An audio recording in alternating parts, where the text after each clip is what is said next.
Tonight, I'd like to continue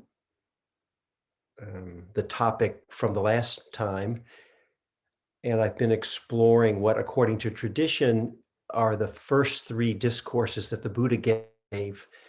And they're grouped together in that way because you can take them individually, and they're quite powerful and useful in that way. But there's a kind of an added power that work together and inform each other. And so we're working through them. And I say according to tradition, we don't really know what really was the first discourses of the Buddha, but what the meaning here is that the Theravada, or you could say the Pali Buddhist tradition, is presenting this or holding this as the first discourses, and it's offering it as a way of practice and of informing our Dharma, our meditation, our spiritual practice, if you will. And so it by framing it as the first three discourses, regardless of whether that's literally historically accurate, it's putting a real spotlight on the power. So the tradition is saying there's something really special here in service of our own, you could say, enlightenment or liberation.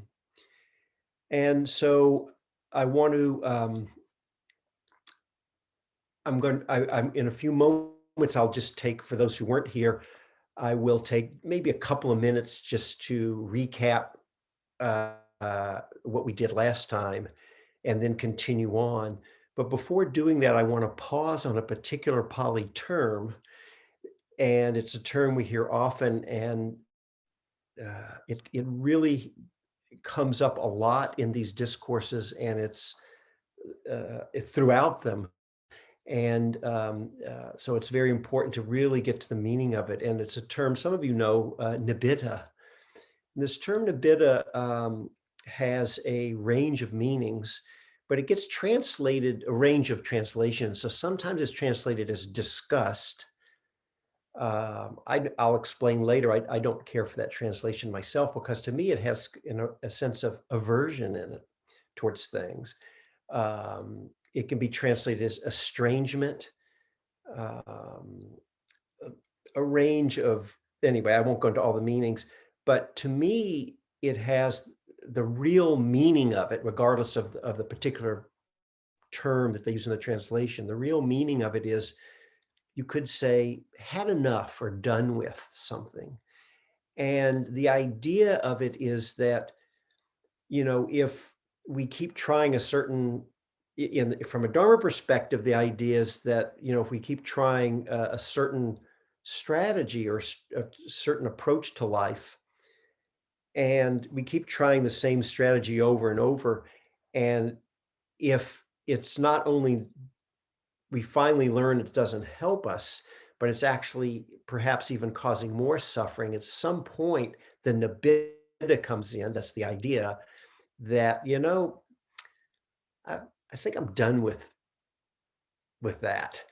And maybe we turn in a different direction. It's in service of a profound non-clinging or letting go, we could say.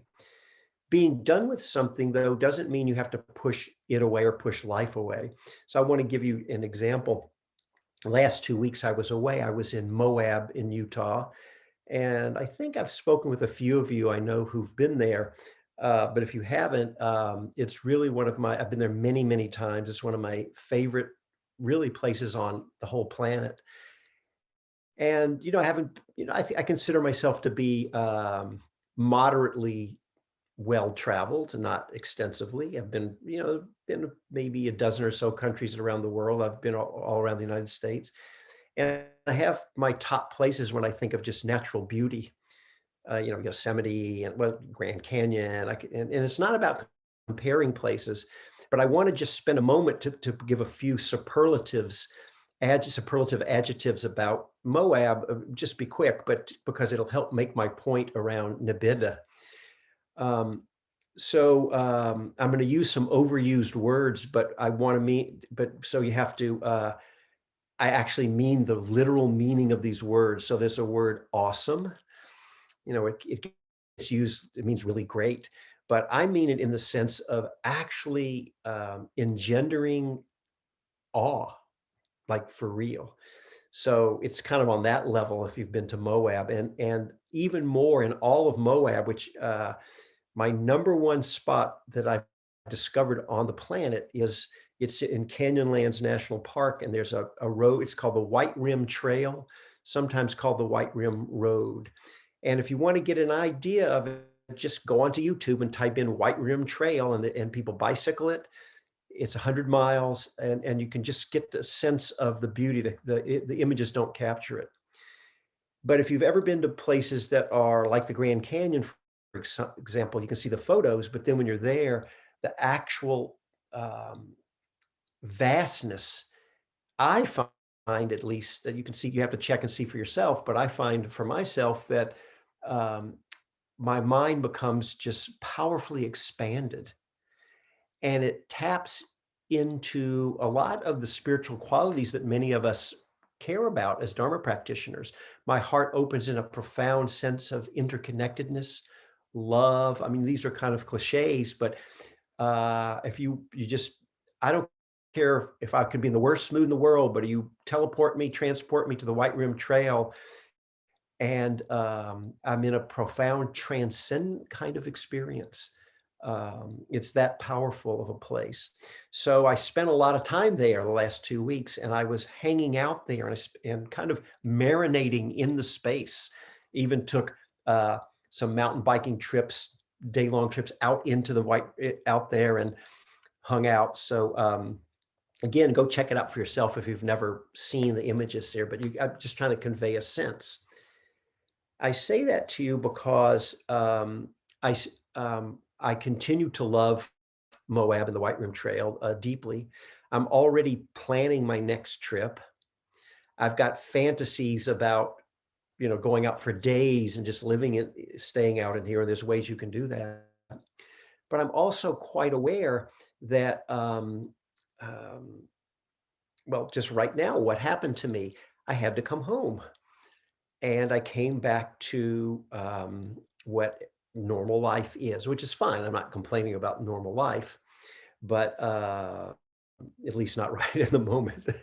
But uh, I'm not there now, and I'm not experiencing what it was when I was there. It's different now. It's what this is here.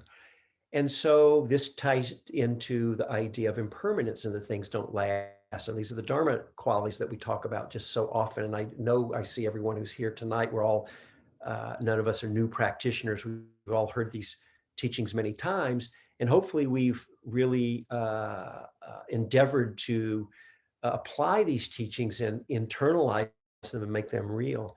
So what that does for me is it doesn't mean I stop loving the White Rim Trail. I'm still planning to go back. And just the idea of it does make me happy and everything. But I'm quite aware, first of all, not only does it not last, there's an impermanence in the moment, but the time will come when I can no longer go to the White Rim Trail. It will be gone for me. And of course, as we talk about from a Dharma perspective, that's true for everything. And what it really, and it doesn't mean that we don't we stop loving aspects of life for others. I have a son, I have 2 kids. My son, I'm thinking of him, but my daughter too. I didn't mean to leave her out, but she's grown and gone, and my son's still here, and I still care about him and his life and his well-being and how he's doing. I don't feel myself less connected, or I don't feel myself disconnected in any way from life at all. But I also feel the poignancy of the fact, and this is kind of getting at what Nabit is about, that there's no experience that we can have, no experience that we can have that's going to ultimately, how would I say, do it for us, or solve our problem, or mean that we don't suffer anymore. Life, as we always say, these are, we say it so much, it's become kind of passe, but it really is the essence of the teachings. All these pleasant, unpleasant experiences are coming and going. It's all changing. Nothing lasts. And the idea about this is that the way it relates to me back to Nibbida is that um, I've noticed that as I came back, so being in a place like the White Rim Trail, one more thing on it, It does, besides, yes, it's impermanent, it doesn't last, but I totally acknowledge the tremendous benefits in going out into nature that they have, being in nature. It's deeply healing, and it kind of gives us internal resources that can really help ease tension and relax and expand our minds. And so we can come back into normal life. And it does give us some um, supports and a real foundation that can help us move forward. There's so many benefits of it. So I'm not diminishing any of that. And along with all that, I notice for myself, and it's an invitation for each of us, each of you can check for your own self to see, is that I come back home kind of settled back into my own um, set point. I use this phrase set point, this term that we each have a kind of a set point. We have our ups and downs, but it tends to oscillate around some kind of set point. We can have ups and downs.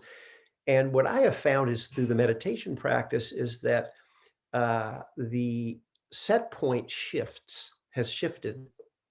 And in a way that I've been very pleased about. And I know many of you who are long-term practitioners, maybe you don't have to be that long-term of a practitioner. That's not my point, but have found the actual fruit and benefit of these practices, of the trainings of our minds and the disentangling of the unwholesome conditioned patterns of our mind that continually are led around just by our likes and dislikes, and we're at the effect of all that, right? And we start to learn how to let go around that, or it sort of disentangles. That's the real nibbida piece, because the actual set point that I come back to, if again, you have to check and see for yourself, but I have found that it came from something that's more internalized, and it's not dependent on whether I go to the White Room Trail or not.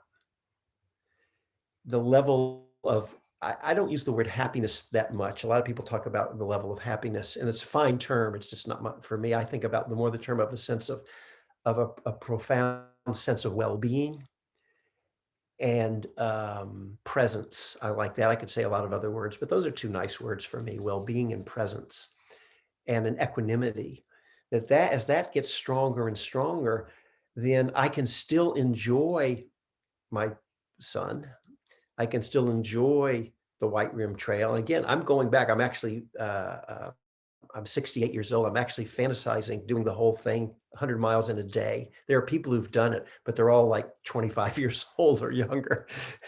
Uh, and I still have a fantasy that I can do. So I actually I'm training now to try. My wife tells me my body, it's just not going to happen. But I thought, well, I'll keep going until my body tells me it won't. So I'm still going for it. But I don't expect more for it than it's capable of giving me, right? So we stop looking outwardly so much. I don't know if we ever let go. Of course, we want to take care of our circumstances in life, and it would be foolish not to. But an inner place that's less dependent on circumstances strengthens. And the nibbida piece then is the phrase I use, I don't use one term. To me, it's like, it would be, I'm kind of done looking for my happiness purely in getting or not getting what I want or don't want. That to me, that's the nibbida piece, right? So enough on nibbida. You have to find your own relationship with the term. But the reason I don't like disgust can actually, I guess that term can, people translated in this way must have a time and a place where it can inform or support people to let go of something if there's a disgust. So I don't want to, I'm not trying to throw out that, but it seems a little negative, I guess, we don't have to have disgust with things. We can just let them be and let go around them. So I don't use that word myself. I'm kind of done with the old ways, and I'm really more interested in my relationship to whatever is happening than whether I just get my likes and dislikes satisfied or not. So last time we talked about the third discourse that the Buddha gave, which is called the Fire Sermon. And just a quick recap, what the Buddha is quoted as saying is that he takes what are called the six senses uh, in our normal five senses are our seeing, hearing, smelling, tasting, and then when you use touch is the fifth one, but that just means all the other body sensations. That's five. And then the sixth sense door is called the mind door, and it's all the mental experience because in this model, it's a way in which we also have experience through our five senses, but we have mental experience. So they call it one of the in this model one of the six senses. And they actually talk about the six sense bases because it's not just the senses themselves. A sense basis, for example, with seeing, uh, there is the object. You have to have an object, and you have to have some conscious contact with it. You know, if you're spaced out and not paying attention, you might not notice things. But if you're paying attention, that's contact with the object, and then it gives the rise of what they call eye consciousness, which is the experience of a visual experience, and that's the idea. I'm saying this quickly. You can go back and, the talk, we slowed it down a little last time, but that's the basic idea. And what the Buddha says is that he goes through each of the six sense bases, or six senses, you could say, and he says they're on fire. Now, it's a metaphor. Matter of fact, the fire sermon, the Pali word actually translates as a way of speaking of things as if they were on fire. That's the actual literal translation in Pali. So it's shortened for fire sermon, and it's a metaphor.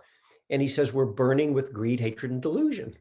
And it's just what I've been talking about in the last few minutes, that we suffer when, right, we something pleasant comes in, we like it, we want it. That's fine. It feels good. If you're clinging to it, it's a suffering, right? Because you're holding on. If you don't cling, it comes, you can enjoy it, you let it go. Same thing for unpleasant, right? If we're constricted around it, we suffer. If we're able to let go and let it be, and that's not always so easy if we're having intense suffering. Believe me, I understand that and I respect that. But the idea is, if we can not add the battle with things and let things be, we still feel the unpleasantness, but our mind is a little more malleable and soft and receptive. We don't suffer as much. The whole point of thinking of the six senses in this way is of being on fire. It's a model, a framework. If we want to take on our experience and be conscious in this way, we start to pay attention. You can pick one of the senses, hang out with it for a while, or you can just be open to whichever one of them, of the six, pops up more prominent in your awareness. And notice, you just bring in the mindfulness. Is there suffering or not?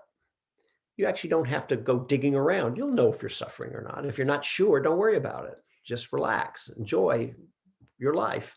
Suffering will come and find you. Your teacher will come. And when it comes, then you look to see what's going on. And if you want to filter your experience through this framework, you can pick whatever the sense is. Oh, touch, that's body sensations, intestinal distress, painful. You can start to see, and you may not be able to do anything about it, but it starts to give us a little bit of an edge with mindfulness, and we start to notice how I'm relating, right? That's the idea. So that was kind of quick, I know, but I wanted to just say that, because in that, the kind of the bottom line in that sutta, the fire sermon, the Buddha is quoted as saying, when you notice that and I like the idea of fire, because it really does feel like we can be burning with suffering when it's strong. When it's lighter, maybe that's a little strong of an image, but you get the idea. When we're suffering, it's like we're burning really on fire. We're in pain. And through each of these six of sense doors, if you will, for each one, he goes through and he says, when you see that we're just caught by our conditioned habitual pattern of greed, hatred, and delusion towards things, the greed is just wanting more pleasant, and we cling to it, and the suffering that comes when we cling. I was okay to leave the White Rim Trail because when it was time to go, I just left. And I wasn't like, oh, I don't want to leave and everything. I mean, I've been that way before, sure, but right, that's a clinging. Be there, enjoy it. When it's time to go, you go. There's no clinging. But if you're trying to hold on to things, we all know this, right? It's a suffering. Same thing when you're trying to push away the unpleasant, it's a suffering. So the image is like burning. And when we see that we're burning, this word nibbida comes in. So one translation is, and he goes through in each of the ear, the eye, the nose, the tongue, the body, the mind, all of these, one by one, and says, when you see that we're on fire, burning and suffering, when we really get it, what happens in relationship to those experience each of the six sense doors, this nibbida arises. And it could be a disgust, it could be an estrangement, or using kind of the, I guess it's a little silly, but the way I phrased it is, towards that, I want to look for a different way. I think I'm ready to sort of something wants to let go and shifts, and I'm not always chasing after the experience, right? When we start to get that a little, then there's this stock phrase that comes and so we get this nibbida. And with that, when we really get it, it says passion fades out. And that's an interesting thing because people often will say, well, gosh, I don't want to lose passion in life. And that's, fine. It's not for me to say what people should value in their life. But one way to think about it is, when we're caught up in the passions, to be dispassionate doesn't mean you're numb or you're disconnected. We're not saying you're disconnected from life. We're saying we're just not knocked around or jerked around by the passions. We tend to find more of an equanimity. And in my own experience as equanimity, to the extent that it's grown,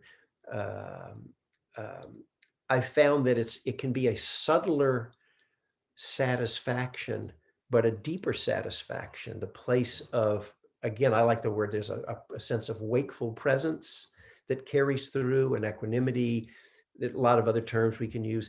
And that actually I found to be a more reliable refuge. So through we see the suffering that we're on fire, through that there can be this nibbida, through that there can be the passion can fade out. In other words, it's not just so strong and we're not caught in things so much. That's the point. We disentangle from things. And then it goes on to say, as we disentangle, that's my own term, then we're liberated.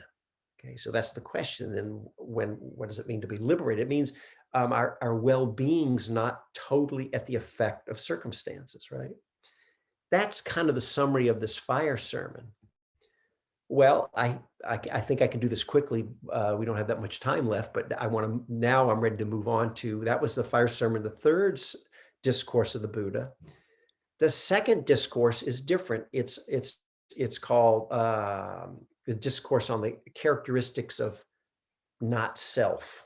And he uses a different model, which is called, rather than the six senses, this is called the five aggregates. I think most of you know this, but I'm just going to name it. One of the things I just really appreciate in the Pali tradition, and other Buddhist and non-Buddhist traditions may do something similar to this, but I'm just not familiar. In the Pali tradition, or you could say in Theravada Buddhism, there are so many different frameworks and approaches and ways of supporting ourselves in the service of liberating our minds through non-clinging. And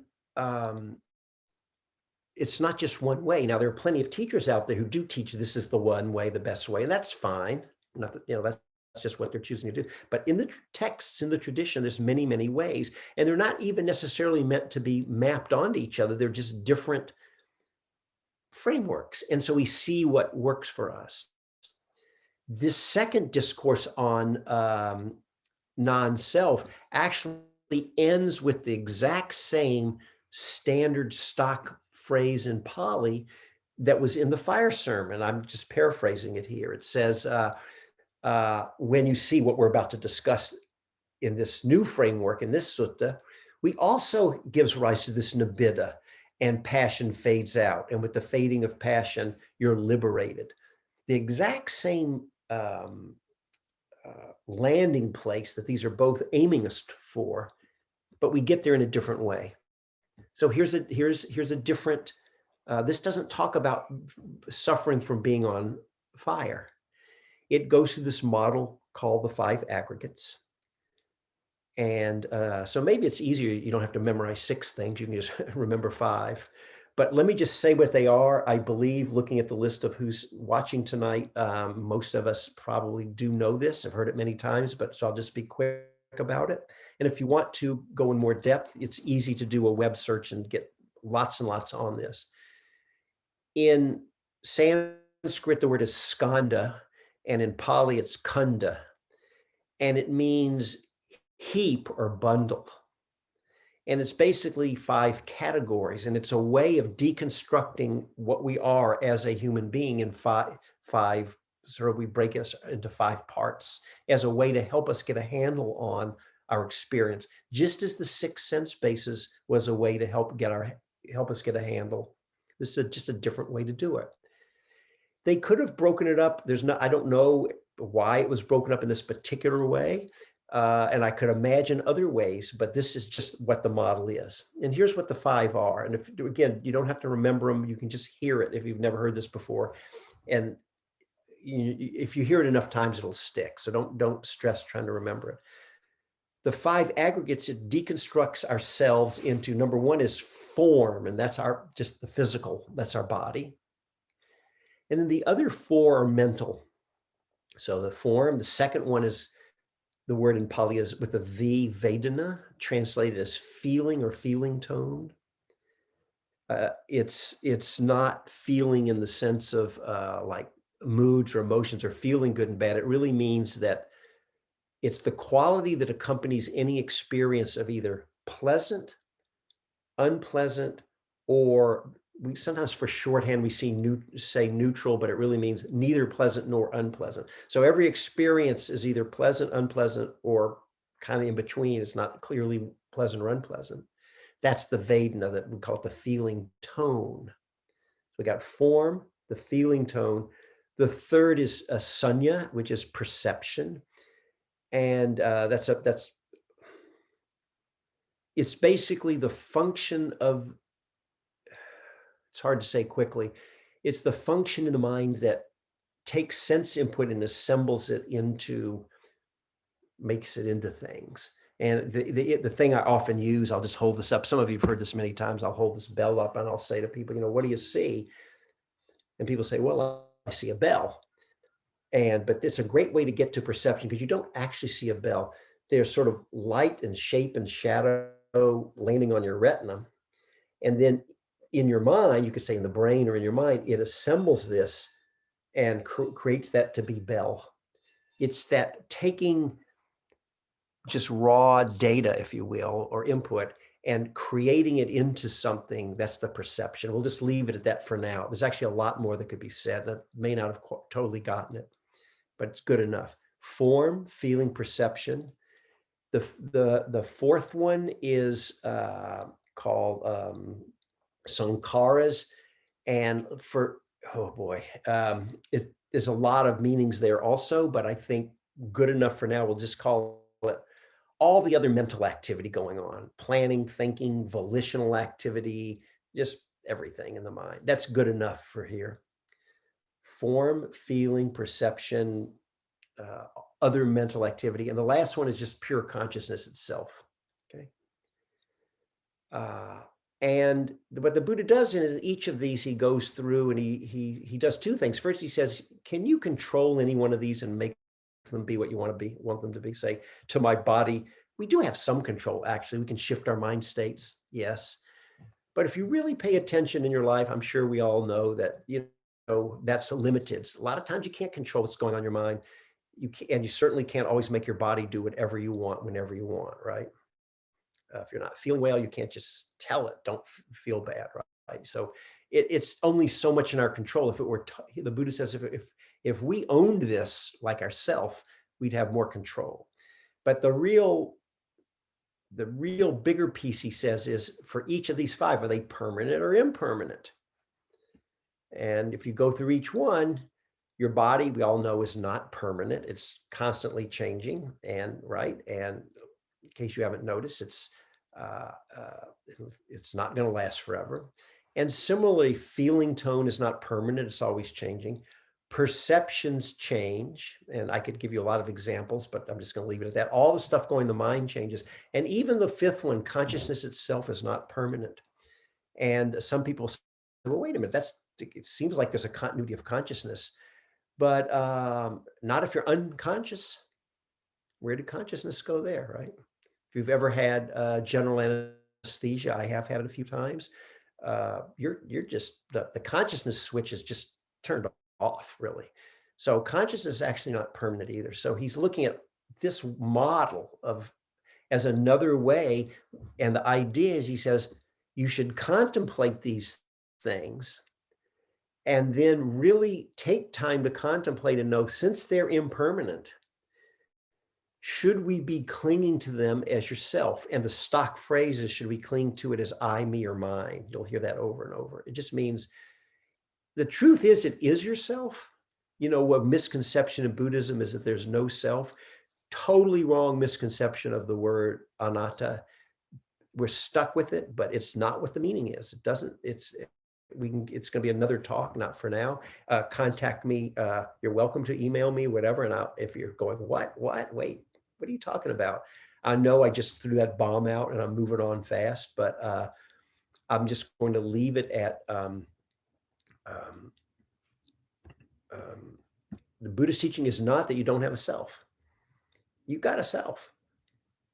Total misconception about Buddhist teachings that it says there's no self. What it says is that the nature of what makes yourself is this changing process, that we're not nouns or things, we're processes, we're verbs, and we change due to causes and condition, and there's no underlying permanent, there's no little Richard in here to whom all this is happening. What I am as a being, these five aggregates, is I'm a changing flow of conscious experience. That's really what this teaching is saying. Because of that, if we cling to it, we suffer when it inevitably changes. If I cling to the body, if I cling to my youth, there's a good way to get to this, right? It's a setup for suffering when I inevitably lose my youth, right? It's like that. So that's the idea on this discourse on non-self is the Buddha saying, take a look, looking in this way, just like with the fire sermon, we can look and pay attention through our senses to what's happening. We can filter everything in our experience through that model and notice when we're suffering and what's the cause. And that's in service of letting go then of, we see the causes letting go. In that case, it's the greed, hatred, and delusion.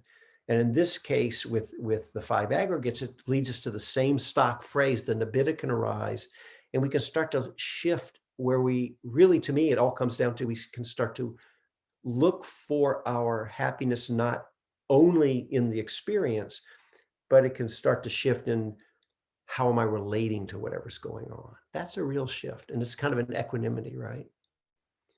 And if I can find a way of relating to, and I don't know, we can all, I'm going to end here in just a moment. Maybe this is a good end just to say that until we maybe, I don't know if there's a place, maybe the mind of a Buddhist, there's no edge anymore. But I think for all of us, we'll have our edges where it's not hard to imagine experiences for which there's no way we can find any peace. If this certain thing happens to me, experience happens, I'm not going to let go around this. It's too much. But we can keep expanding. And I don't know if you get to if there's maybe a place where there's no edge anymore. Well, you can certainly get to the place where we can start to shift our relationship with an ever widening circle of experience that can encompass more and more of our lives.